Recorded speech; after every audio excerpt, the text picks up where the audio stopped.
Federal Appeals Court Chief Judge Dennis Jacobs, apparently a very conservative judge. He was one of the judges that declared corporations immune to international human rights law, has authored an opinion striking down the Defense of Marriage Act as unconstitutional. We conclude a review of Section 3 of DOMA requires heightened scrutiny. The Supreme Court uses certain factors to decide whether a new classification qualifies as a quasi-suspect class. They include A, whether the class has been historically subjected to discrimination, B, whether the class has a defining characteristic that frequently bears a relation to ability to perform or contribute to society, C, whether the class exhibits obvious, immutable, or distinguishing characteristics that define them as a discrete group, and D, whether the class is a minority or politically powerless. Immutability and lack of political power are not strictly necessary factors to identify a suspect class. Nevertheless, immutability and political power are indicative, and we consider them here. In this case, all four factors justify a heightened scrutiny. In other words, this allows the court to look at a statute passed by Congress with a more jaundiced eye.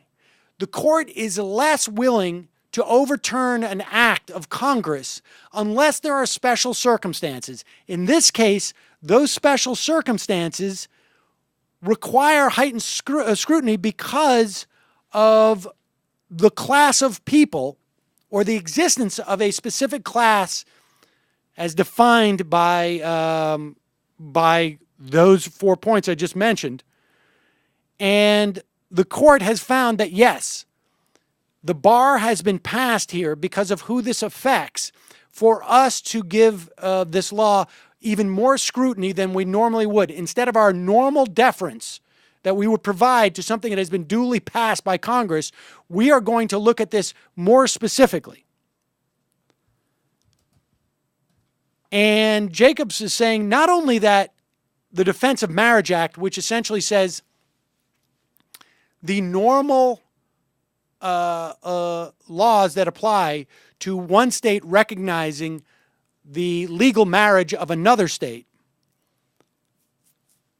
will be superseded by essentially a federal statute that says you don't have to recognize that because it's the defense of marriage. That the court here is saying that DOMA imposes a unique and unconstitutional burden on a specific group, i.e. gay people who want to get married. He's saying that any attempt by government to discriminate against gay people must have an exceedingly persuasive justification. And it doesn't. So they have found this unconstitutional. And, Bob